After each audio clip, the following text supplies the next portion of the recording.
तो hello everyone, जय जगन्नाथ। आइए इस वीडियो में हम डिस्कस करने वाले जीके के टॉप मोस्ट इम्पोर्टेंट एमसीक्यू यानी इंडियन हिस्ट्री के बारे में हमने डिस्कस करते रहते हैं, हर बार डिस्कस किए। एंड आज बहुत ही इंपॉर्टेंट क्वेश्चन रहे, तो आइए बिना टाइम वेस्ट करें। एंड ये पार्ट 24 की वीडियो रहे, तो आइए देखते हैं क्या क्वेश्चन है। फर्स्ट क्वेश्चन आपके सामने रहे, लोधी डायनेस्टी। बताइए लोधी डायनेस्टी के बारे में क्या हमने डिस्कस नहीं किए।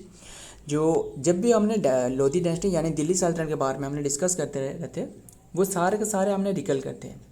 और एक बार फिर से रिकल करना, दिल्ली सल्तनत इसकी शुरुआत 1206 से होने वाला है, ख़त्म जो कि 1526 जो इब्राहिम लोधी रहे, जैसे फर्स्ट बैटल ऑफ पानीपत में जाकर ख़त्म होने वाला है, वो हमने डिस्कस की है। आपको पता ही होगा, अगर नहीं पता वो भी ध्यान में रखना। दिल्ली सल्तनत के बारे में हमने जो ट्रिक में याद रखी वो क्या रहे, गुल खेले तो, अगर गुल खेलना चाहिए तो सांस लो, पहले सांस ले लो। गुल खेले तो सांस लो, ये रहे हमारे ट्रिक। गुल मतलब गुलाम डायनेस्टी, खेल मतलब खिलजी डायनेस्टी, तो मतलब तुगलक डायनेस्टी, सांस मतलब शायद डायनेस्टी, लो मतलब लोधी डायनेस्टी। ख़त्म सारे के सारे। इसकी कार्यकाल जो ये किसने शुरुआत करी थी, ये कुतुबुद्दीन ऐबक ने। कुतुबुद्दीन ऐबक ने फर्स्ट रूलर था जो कि 1206 में राजा बनते हैं। इसके बाद जो कि 1210 में इनका डेथ हो जाएगा चौगान खेलने के समय में। जो घोड़ा रहे, इनके जो हॉर्सेस रहे, इससे जो कि गिरकर इनके डेथ हो जाएगा। इसके बाद जो कि इल्तुतमिश बनने वाला है। इल्तुतमिश कौन था, इनके एक स्लेब था, इसलिए इल्तुतमिश को जो कि स्लेब की स्लेब कहा जाता है, इल्तुतमिश था। एंड देन इल्तुतमिश के बाद जो कि राजिया सुल्तान बने। राजिया सुल्तान के बाद जो सबसे स्ट्रॉन्गेस्ट बने थे वो था जो कि कौन था, वो था बलबन। ये बात ध्यान में रखिएगा, बलबन था। एंड बस ध्यान में रखना, काफ़ी बातें रहे बताने के लिए बस। एंड हमने डिस्कस कर रहे हैं लोधी डायनेस्टी। लोधी डायनेस्टी की जो शुरुआत करी है वो कौन रहे, वो था जो कि बहलोल लोधी। बहलोल लोधी। इसके बाद बहलोल लोधी के बाद वो आने वाला है सिकंदर लोधी। सिकंदर लोधी के बाद जो आने वाला है वो है इब्राहिम लोधी, जो बैटल ऑफ पानीपत इनके बीच में, जो बाबर एंड इनके बीच में देखने को मिलने वाला है, ध्यान में रखिएगा। एंड और क्या बात करी, जो कि लोधी डायनेस्टी तो हमने डिस्कस करी है। And Lodhi dynasty was establish by whom, ये था जो कि Bahlol Lodhi. Option C is the right answer, Bahlol Lodhi रहे, इन्होंने ये स्थापना करी थी। एंड बात करें इनकी तो हमने सारे के सारे डिस्कस करी। एंड टाइम पीरियड बताना, जो टाइम पीरियड रहे, देखिए ये जो स्थापना करी थी बहलोल लोधी, इन्होंने पंजाब रीजन में, पंजाब रीजन ने ये लोधी डायनेस्टी की स्थापना करी थी, वो था 1489 की बात है, 1489। खिलजी डायनेस्टी की शुरुआत पूछे तो खिलजी डायनेस्टी बताना कौन सी ईयर में शुरुआत रही, ये 1200। देखिए ये जो गुलाम डायनेस्टी है ना, ख़त्म होने वाला है 1290 में ख़त्म होने वाला है। इसके बाद 90 से शुरुआत होने वाला है, क्लियर, जो कि 1320 तक। इसके बाद 1320 से लेकर जो कि 1440 तक रहे। इसके बाद 1400 जो कि ये तो हमने गुलाम डायनेस्टी, खिलजी डायनेस्टी ये रहे। एंड देन 1340 तक रहे, ये जो कि तुगलक डायनेस्टी। इसके बाद 44 से लेकर जो 51 रहे ना, क्या रहे 51 तक जो रहे, जो शायद डायनेस्टी की, शायद डायनेस्टी ख़त्म होने वाला है, जो कि 1500, जो कि 1500 क्या रहे, शायद डायनेस्टी ख़त्म होने वाला है, जो कि 1500 नहीं है, 1451 में ख़त्म होने वाला है। इसके बाद लोधी डायनेस्टी रहे। एंड ये जो स्थापना करी है ये 1489 में, मतलब सॉरी 1451 में, 1451 में इन्होंने स्थापना करी थी। एंड एडी में। एंड इनके जो सन था वो था सिकंदर लोधी। इनकी कार्यकाल पूछे तो वो 1489 में शुरुआत होने वाला है, ध्यान में रखना। एंड इसके जो कैपिटल इन्होंने, देखिए इनकी कैपिटल वो भी दिल्ली था, बहलोल लोधी की, बट सिकंदर लोधी जो रहे ना, इन्होंने आगरा जो रहे, आगरा को स्थापना करी थी, इसलिए इन्होंने दिल्ली से आगरा शिफ्ट करी थी। इनकी जो कैपिटल दिल्ली से आगरा शिफ्ट करी थी। इसके बाद जो लास्ट रूलर है वो था इब्राहिम लोधी, यानी इब्राहिम लोधी जो बनते हैं राजा, वो 1517 में बनते हैं। ये था लास्ट किंग। दिल्ली सल्तनत की लास्ट किंग पूछे तो यही है इब्राहिम लोधी। फर्स्ट किंग पूछे तो वो है कुतुबुद्दीन ऐबक। कुतुबुद्दीन ऐबक कौन था, जो मोहम्मद घोरी रहे, इनकी एक स्लेब था, मोहम्मद घोरी रहे, पता ही होगा ना, जो फर्स्ट बैटल ऑफ तरीन जो मोहम्मद घोरी एंड देन पृथ्वीराज चौहान के बीच में देखने को मिलने वाला है। ओन जो करिए वो पृथ्वीराज चौहान। इसके बाद जो कि वो हमने डिस्कस करें 1991 की बात है। इसके बाद 1192 में सेकेंड बैटल ऑफ पानीपत देखने को मिलने वाला है। इसमें जो ओन करिए वो मोहम्मद गौरी। क्लियर। इसके बाद जो कि इन्हें बंदी बना ली जो पृथ्वीराज चौहान रहे, इनको बंदी बना ली थी सार। एंड इन्हें जो गद्दारी की थी वो था जयचंद, ध्यान में रखना, जो कि इनकी फादर इन लॉ था पृथ्वीराज चौहान की। सो देखते हैं रियल में। The Lodhi dynasty was Afghan royal and then family that ruled sultanate of the Delhi from the 1451 to 1526 तक। It was the fifth and then final dynasty of the Delhi sultanate की and then was the founded by the Bahlol Lodhi when the replaced by the Sayyid dynasty. Sayyid dynasty के बाद ये बने थे जो Lodhi dynasty. Clear. And इसके बाद जो बाबर ने अटैक करिए, बाबर के बारे में रिकॉल करना।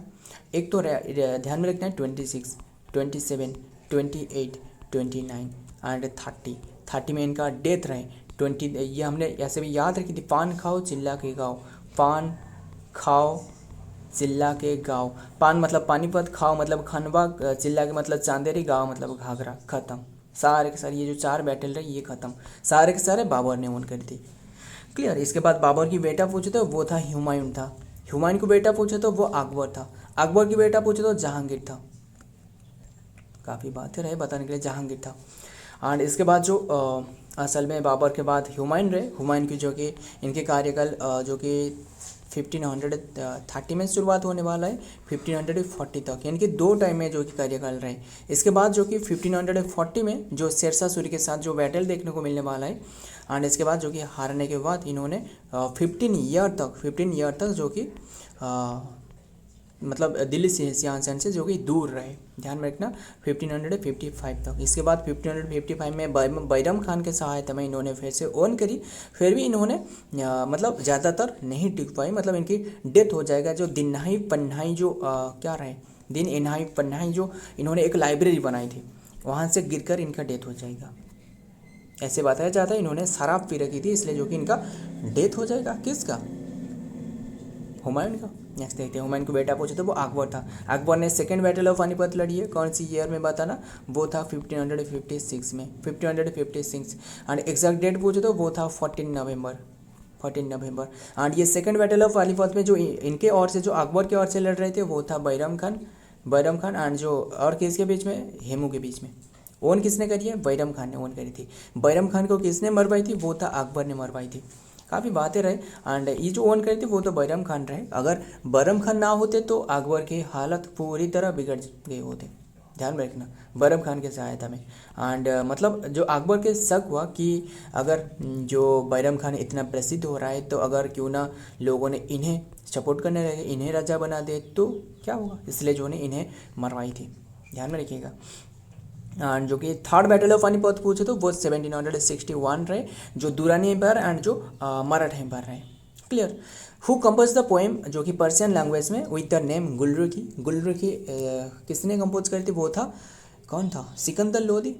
Option D is the right answer, Sikandar Lodhi था। इनकी कार्यकाल हमने अभी आपको बताया 1489 से लेकर 1517 तक रहे। 17 में किसका शुरुआत होने वाला है? वो था इब्राहिम लोधी लास्ट रूलर था इनका, जो कि 1526 तक रहे। खत्म। क्लियर। एंड इसके जो स्थापना करी है वो बहलोल लोधी कार्यकाल पूछे तो वो 1451 से लेकर 1489 तक रहे। खत्म सारे के सारे। देखते हैं। एंड जो कि सिकंदर लोधी रहे, इन्होंने कैपिटल शिफ्ट करी थी जो कि आगरा सिटी इन्होंने स्थापना करी थी।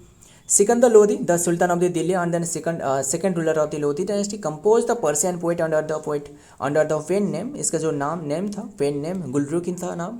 And according to the multiple sources he is known as for the contribution to the Lodhi dynasty and including the जो कि construction of the city Agra. इन्होंने आगरा सिटी की नींव रखी थी। Next number 3, who was the father of the Ibrahim Lodhi के father कौन था? इब्राहिम लोधी का अभी आपको बताया, वो था Sikandar Lodhi. Option B is the right answer, Sikandar Lodhi. इनकी सिकंदर लोधी के फादर पूछे तो वो था बहलोल लोधी। काफ़ी बार हमने डिस्कस करी है। रिसेंटली भी हमने जो एक सीरीज़ में जो हमने डिस्कस करे थे जो दिल्ली सल्तनत के बारे में, वो देख लेना। देखते हैं। The Lodhi dynasty was the final dynasty of the Delhi सल्तनत। इब्राहिम लोधी जो कि फादर जो कि सिकंदर लोधी था was the famous king and then successful effective ruler of the जो कि encourage and then establish the trade with the territory. Next देखते हैं number 4, what is the other name of Harshvardhan? बताइए जो हर्षवर्धन रहे, हर्षवर्धन के काफ़ी बुक रहे, बता सकते हो मुझे जो जो बुक रहे? एक तो रहे रत्नावली, रत्नावली, और एक रहे प्रियदर्शिका, प्रियदर्शिका बुक रहे, और एक रहे जो कि नागानंद, नागानंद। ये तीनों के तीनों इनकी संस्कृत में बुक है, संस्कृत में लिखी गई है। एंड बात करें इनके जो अदर नाम था वो था Shiladitya. Option D is the right answer, Shiladitya. Clear. And Chandra जो विक्रमादित्य पूछे तो वो था जो चंद्रगुप्ता 1, चंद्रगुप्ता 2, कौन था बताना? विक्रमादित्य किसके नाम था बताना? जो गुप्ता एम्पायर की एक राजा था। गुप्ता एम्पायर की स्थापना किसने करी थी? वो था कौन था? कुमारगुप्ता या श्रीगुप्ता, श्रीगुप्ता। एंड जो क्या रहे, जो नालंदा यूनिवर्सिटी किसने स्थापना करी थी? वो था कौन था? कुमारगुप्त स्थापना करी थी, कुमारगुप्त, ध्यान में रखना। एंड ये था जो कि शिलादित्य इसे कहा जाता था। एंड इनके जो कार्यकाल पूछे तो वो 606 AD से लेकर जो कि AD टू 647 AD तक था। Clear. And one of the powerful king of the north India की, जो कि एक पावरफुल किंग था इन्होंने नॉर्थ इंडिया की, इन्होंने नॉर्थ इंडिया में जो कि शासन कर रहे थे। क्लियर। एंड इन्होंने इनके समय में जो शिलादित्य यानी जो हर्षवर्धन रहे, इनके समय में इन्होंने जो कि जो यूनिफाइड करी थी, जो कन्नौज रहे ना, जो कन्नौज वाला क्षेत्र रहे वो इन्होंने यूनिफाइड करी थी, इकट्ठा करी थी। ध्यान में रखना। Harshvardhan the ruler of the जो कि पुष्यभूति डायनेस्टी, इन्होंने कौन सी डायनेस्टी चलाए? वो था Pushyabhuti dynasty. Clear. Ruler of the Pushyabhuti dynasty was also known as the Harsha, इन्हें हर्ष कहा जाता था। Additionally he was the sometimes and refer to as the Shiladitya, और शिलादित्य नाम से जाना जाता था। Clear. And his rivals of the Chalukya, Chalukya also refer to him as the जो कि साकालोटोपथनामा, इनका नाम रहे साकालोटरा पथनाथ इन्हें कहा जाता था। Which translated to lord of the interior and then north India के लॉर्ड ऑफ द जो कि एंटायर कहा जाता था। नेक्स्ट देखते हैं number 5। Nagananda is a Sanskrit village, Sanskrit village नहीं है, was a Sanskrit village, Sanskrit play was written by whom, किसके द्वारा लिखी गई है संस्कृत फ्लेज? ये हर्षवर्धन के द्वारा। अभी आपको बताइए, option C is the right answer, Harshvardhan. इनके और अदर नाम जो रहे वो है शिलादित्य, शिलादित्य रहे। यानी इनके जो और कौन सी बुक रहे? ये एक तो रहे रत्नावली और एक रहे प्रियदर्शिका। क्लियर। इनके समय में बाणभट्ट जो कि देखने को मिलने वाला है।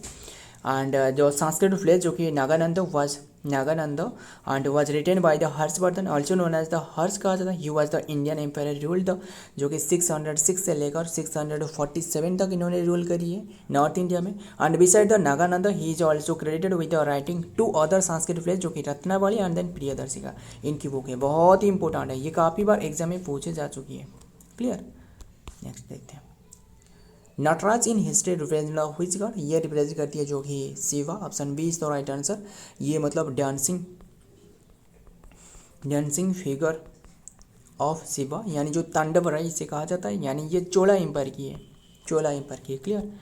एंड बताना जो बृहदेश्वर टेम्पल रहा है किसने ये स्थापना करी थी? वो था राजेंद्र चोला, ध्यान में रखना। एंड जो बृहदेश्वर टेम्पल रहा है जो 1987 में जो यूनेस्को में शामिल करी गई है, काफ़ी बेहतर है। इन हिस्ट्री जो कि Nataraj represent the Shiva the Hindu god of the destruction of the जो कि reaction and specifically in his form of the cosmic dancer. He is often जो कि depicted the dynamic pose and then embodying the cyclical जो कि cyclical nature of the universe and then the eternal dance of the creation of the destruction. The term Nataraj itself combines the nata, देख रहे हैं नटा मतलब है dancer and then राजा मतलब है king की नाटा and then signifying the lord of the dance, इन्हें लॉर्ड ऑफ द डांस कहा जाता है। नंबर 7 देखते हैं जो कि ह्वेन संग, आपको पता है ना ह्वेन संग के बारे में। एंड ये बताना जैसे देख ही रहे हो ना, ये वन सांग मतलब टी में साइलेंट, जो कि इसमें जो सांग रहा है ये टी साइलेंट है। अगर हमने SANG लिखे, ये भी सांग हो सकता था पर भी आपको टी लिखना है, ये टी साइलेंट है। जैसे कि हमने सांग को जो नामचा बरुआ पर्वत में जो एंटर करती है जो रिवर है, कौन सी रिवर है हमने ऐसे याद रखती है ना, जो एस करके लिखते हैं, एस यहाँ से ये रहे ना, जो यहाँ से ओरिजिन होती है, जो च्यूमायुंगडोंग ग्लेशियर रहे, जो ब्रह्मपुत्र की चीमायुंगडोंग ग्लेशियर, यानी औंगसी ग्लेशियर कहा जाता है, औंगसी ग्लेशियर। ये जो रिवर है ना, इसका तिब्बत में नाम रहा है सांगपो। ये भी TSANGPO, सांगपो, यानी जो चाइना के काफ़ी जो प्लेसेस रहे वो टी जो कि साइलेंट रहे, यानी सांगपो, टी सांगपो नहीं सांगपो। एंड ये नामचा बोरवा पर्वत के पास यू टर्न लेती है, यू टर्न लेने के बाद जो कि ये प्लेन एरिया में एंटर करती है। प्लेन एरिया में इसका नाम सियांग रहे, इसके माउंटेन एरिया में इसका नाम सियांग रहे, माउंटेन एरिया में। एंड इसके बाद प्लेन एरिया में एंटर करती है, इसका नाम जो कि दिहांग रहे, वहाँ जो कि दिबांग रिवर आकर जॉइन होती है। एंड देन लोहित रिवर, वो दोनों के दोनों लेफ्ट बैंक ट्रिब्यूटरी है। एंड इसके बाद जो कि जो कि दिहांग, लोहित, कामलेंग, कोपली, सुवर्णश्री, धानश्री, मानस, ये सारे के सारे रिवर जॉइन होते हैं। इसके बाद फिर से जो कि यू टर्न लेती है वो है बांग्लादेश के पास, बांग्लादेश के जो कि धुबरी के पास, यस, एंटर करती है। इसके बाद इसका नाम यमुना रहे, वहाँ से पद्मा रिवर आकर जॉइन होती है। पद्मा रिवर जिसे जो गंगा रिवर है वो बांग्लादेश में एंटर करने के बाद पद्मा हो जाती है, एंटर करने के बाद ये मिल जाती है दोनों के दोनों रिवर। एंड देन जो कि बे ऑफ बंगाल में निकल जाती है।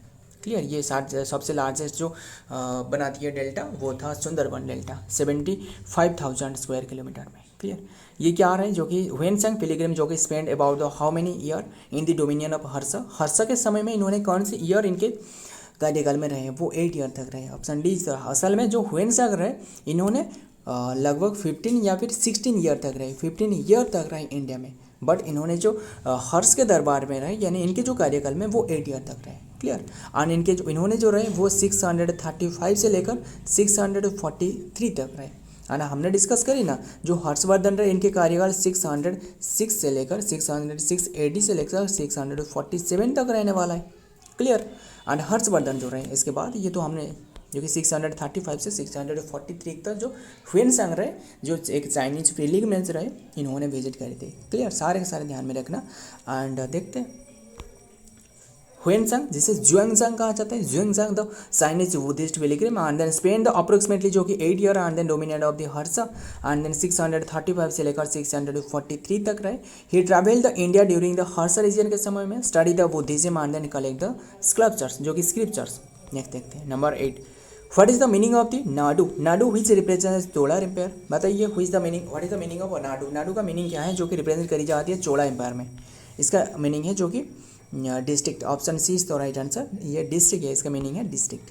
क्लियर। और भी काफ़ी बातें रहे, एक आपको पूछे तो खुरम पूछे तो वो रहे एक ग्रुप ऑफ विलेज को कहा जाता है खुरम। ध्यान में रखना। प्रोविंस जो रहे, प्रोविंस इनके जो प्रोविंस रहे इसे मंडला कहा जाता है, मंडलम। एंड देन कमिश्नर पूछे तो जो इनके जो कमिश्नर था, कमिश्नर यानी जिसे भालानाडु कहा जाता था, भालानाडु कहा जाता था। क्लियर। ध्यान में रखिएगा सारे के सारे। एंड ये जो मीनिंग रहा है नाडु, इनका मतलब है जो कि डिस्ट्रिक्ट। नेक्स्ट देखते हैं चोला एम्पायर के समय में।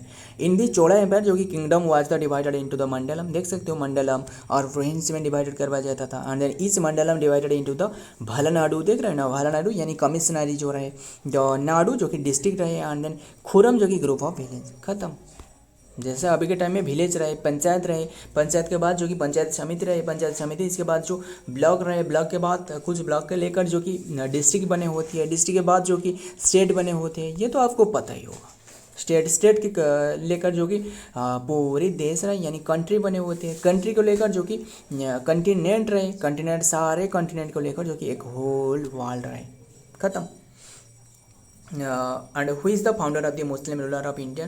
जो रूलर ऑफ इंडिया के जो मुस्लिम रूलर था वो था, देखिए असल में ये जो शासन करी थी वो था कुतुबुद्दीन ऐबक ने। बट ये जो क्वेश्चन में पूछा जा रहा है who was the founder of the Muslim ruler, वो था मोहम्मद घोरी ने फाउंड करी थी। इसके बाद जो कि कुतुबुद्दीन ऐबक के द्वारा दिल्ली सल्तनत की शुरुआत करवाया गया था। देखिए जो कुतुबुद्दीन ऐबक थे, इनके जो कैपिटल था वो था लाहौर। क्लियर। इसके बाद जो कि इन्होंने दिल्ली शिफ्ट करी थी वो था इल्तुतमिश। क्लियर। सारे के सारे खत्म। एंड और क्या रहे, एंड जो मोहम्मद घोरी इन्होंने जो बैटल लड़ी है, इन्होंने असल में इनके सारे बातें आपको बता देता हूँ। इन्होंने 1175 में फर्स्ट जो कि इंडिया पर अटैक करी थी। क्लियर। दिल्ली पर अटैक करी थी। एंड इसके बाद 1205 तक इन्होंने शासन करी। देखिए इसके बाद जो कि इन्होंने 1191 में फर्स्ट बैटल ऑफ तरेन जो कि होने वाला है। फर्स्ट बैटल ऑफ तरेन किसके बीच में, जो पृथ्वीराज चौहान रहे, जो इंडिया की जो राजपूत रहे, राजपूत रूलर पृथ्वीराज चौहान के साथ बैटल होने वाला है। इसमें जो कि पृथ्वीराज चौहान ने ओन करी। इसके बाद फिर से 1 ईयर के बाद यानी 1100 जो कि 92 में 1192 में फिर से सेकेंड बैटल ऑफ तरिन लेकर आई। बैटल ऑफ तरिन है, पानीपत नहीं, तरिन। सेकेंड बैटल ऑफ तरिन रहे। सेकेंड बैटल ऑफ तरिन में जो कि पृथ्वीराज चौहान ने हारने वाला है, ध्यान में रखना है। इसमें जो ओन करी है वो मोहम्मद घोरी। इसके बाद जो कि इन्हें बंदी बना ली थी, जो पृथ्वीराज चौहान को बंदी बना ली थी। क्लियर, सारे ध्यान में रखना। देखते हैं। और इसके बाद जो कि बैटल ऑफ चंदागौर होने वाला है, जो जयचांद के बीच में, आपको पता ही होगा ना, जो ना 1194 या फिर 93 में होने वाला है। After the capture of the Lahore and in the end of the जो गजनवी हिट्स रहे, the Ghorid ruler Muhammad Ghori led the foundation stone of the Muslim ruler in 1992 में। क्लियर। नेक्स्ट देखते हैं नंबर 10, हु हैज़ बीन जो कि जो पृथ्वीराज चौहान रहे ना, ये मतलब सबसे नॉर्थ इंडिया की सबसे मतलब स्ट्रॉन्गेस्ट, तभी के इनके समय में सबसे स्ट्रॉन्गेस्ट रूलर हुआ करता था। और इन्हें जो हराया गया, असल में इन्हें प्लान करके जो जयचंद रहे ना, यानी जो इसके फादर इन लॉ रहे, इन्होंने काफ़ी सारे प्लान करके इन्हें हत्या करी थी, इन्हें जो कि हरा दी थी। इनके जो सारे के सारे जो युद्ध की जो रीति नीति जो भी रहे वो इन्हें बता दी, किससे? मोहम्मद घोरी को पता चल गया। किसके माध्यम से? जयचंद के माध्यम से। इसलिए जो कि इन्हें हराने के लिए बहुत ही काफ़ी सरल हो गया, ध्यान में रखिएगा। And who has been compose the structure of the Qutubuddin Aibak. बताइए, who has been completed the construction of the Qutub Minar. बताइए, कुतुब मीनार जो है ना, ये किनके उद्देश्य में बनाया गया है?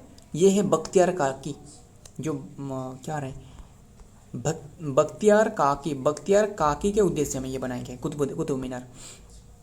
एंड ये असल में जो स्टार्टेड करवाया गया था वो था कुतुबुद्दीन ऐबक। ये जो कंप्लीट करा है वो है शमसुद्दीन इल्तुतमिश कौन था? जो कि कुतुबुद्दीन ऐबक की जो स्लेव था, इनकी जो कि डॉटर के इन्होंने मैरिज करी थी। इसके बाद जो कि इन्हें ये था जो कि सन इन लॉ, किनकी? कुतुबुद्दीन ऐबक की son in law. And son in law ये जो कुतुबुद्दीन इल्तुतमिश रहे, इन्होंने जो कि क्या रहे, कुतुबुद्दीन जो इल्तुतमिश, इन्होंने जो कि 40 ग्रुप मेंबर, यानी जिसे चालीसा कहा जाता है, इसकी जो कि स्थापना करी थी, चालीसा की। एंड असल में चालीसा आगे जाकर इन्हें जो कि खतरा पहुंच सकती है, यानी जो राज्य सुल्तान रहे इनके लिए विद्रोह करने लगेंगे। वो हमने डिस्कस की है। जो अल्टुनिया रहे, काफ़ी बात है अल्टुनिया। एंड इसके बाद जो कि चालीसा को किसने ख़त्म कर दी? वो था बलबन ने ख़त्म कर दी। क्लियर, सारे के सारे। एंड इल्तुतमिश ने इंट्रोड्यूस करने वाला है जो कॉइन रहे, कॉपर कॉइन जिसे सिल्वर कॉइन जिसे टंका कहा जाता था, एंड कॉपर कॉइन जिसे जिटल कहा जाता है, इसकी शुरुआत करने वाला है इल्तुतमिश ने। Clear. And Shamsuddin Iltutmish. And और क्या रहे, बस इतना ही ध्यान में रखना। एंड इनके जो कार्यकाल आपको बता दूं, ये है 1211 से लेकर जो कि 1236। देखिए, असल में जो कुतुबुद्दीन ऐबक रहे ना, इनकी कार्यकाल असल में 1206 से लेकर 1210 तक खत्म होने वाला है। बट ये जो 1 ईयर बीच में रहे, यानी जो 10 से 11 क्यों रहे? इसलिए क्योंकि 8 ईयर तक जो आराम सा रहे ना, आराम सा, इनकी जो कुतुबुद्दीन ऐबक की जो बेटा रहे, इन्होंने राजा बनने वाला है। इसके बाद जो लोगों ने इनके एग्नेस्ट में जो कि विद्रोह करने लगेंगे। इसके बाद जो कि इन्होंने इल्तुतमिश इसके बाद जो कि राजा बने थे। इल्तुतमिश इनकी सन इन लॉ था। सारे क्लियर, ध्यान में रखिएगा। हाँ, देखते हैं डिटेल में। The correct answer is Iltutmish. Full name जो कि इसके शमसुद्दीन इल्तुतमिश था। And Iltutmish was famously known as the slave of the slave कहा जाता है। क्यों? इसलिए क्योंकि इन्हें भी खरीद कर लाया गया था। इन्हें जो कुतुबुद्दीन ऐबक कौन था? स्लेव था। किसकी? मोहम्मद घोरी की। मोहम्मद घोरी इन्हें खरीद कर लाए थे कुतुबुद्दीन ऐबक को। एंड कुतुबुद्दीन ऐबक ने फिर से जो कि एक जो कि स्लेव को खरीद कर लाए थे वो था इल्तुतमिश, इन्हें खरीद कर लाए थे। यानी तब के समय में जो हालांकि जो लोग यानी जो कैटल मार्केट था, स्लेव की मार्केट था। ध्यान में रखिए, स्लेव की मार्केट होता था, मतलब लोगों को बेचा जाता था। ध्यान में रखिए, स्लेब एंड स्लेब, इसके स्लेब की स्लेब कहा जाता है इसलिए। And construction of the Qutub Minar की कंप्लीट करी थी इन्होंने, इल्तुतमिश ने। क्लियर, सारे के सारे। एंड सो फ्रेंड, आज की ये कंटेंट है। एंड जो भी हमने जेके डिस्कस करी, ध्यान में रखिएगा। अगर वीडियो पसंद आए तो वीडियो को लाइक करना, आपके दोस्त यार फिर जो भी रहे इनके साथ शेयर करना। मिलता हूँ और एक वीडियो में और एक इंपॉर्टेंट एमसीक्यू के साथ। तब तक के लिए जय हिंद, जय जगन्नाथ।